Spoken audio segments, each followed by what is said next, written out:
Hello guys, ito nga pala yung late upload ko, hindi ko ma-upload nung nasa Pinas ako. So ito yung carpeted airport here in Singapore. Ayan, may parang mga jewelry sila dyan na ang gandang tinatanawin guys. So ayan, dito yung sa loob ng airport. After sa immigration, ito na yung makikita dyan guys. Ayan, so nakahanap din ako ng friend na kasabayan ko mag-travel papunta sa Manila. So, yun, habang naghantay kami, ipakita ko lang muna yung nasa labas ng airport kasi 5 PM ito nung nag-take picture ako dyan kasi yung flight ko is 7 PM. So, ayan, habang nag-iintay, kumain muna kami. So, akala ko walang pagkain sa Philippine Airlines, so meron pala, kaya yun, kumain ako dito.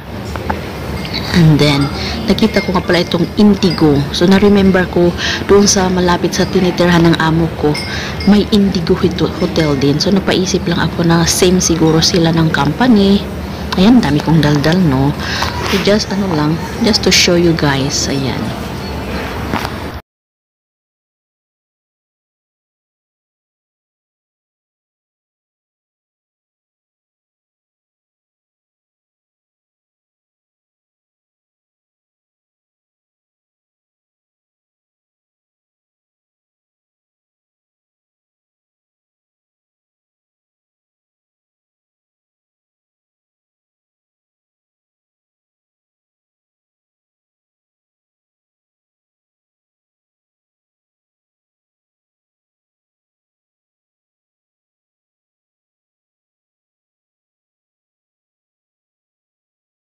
Direct flight to Davao, but this time connecting.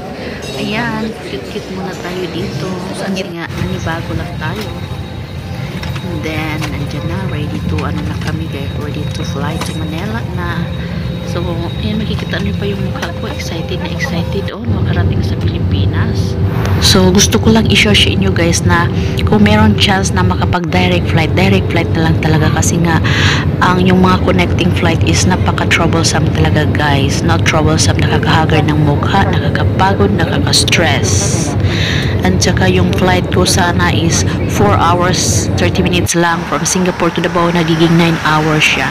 When dumating ako sa Davao, umaga na. Imagine 7 PM to 9 AM na ako dito sa Davao. Ayan guys, pakita ko lang kasi na-miss ko din yung Davao. 1 year din ako hindi nakauwi, kaya kita ko na lang din dito sa video. So naglakad lang pala ako guys galing sa airport pala.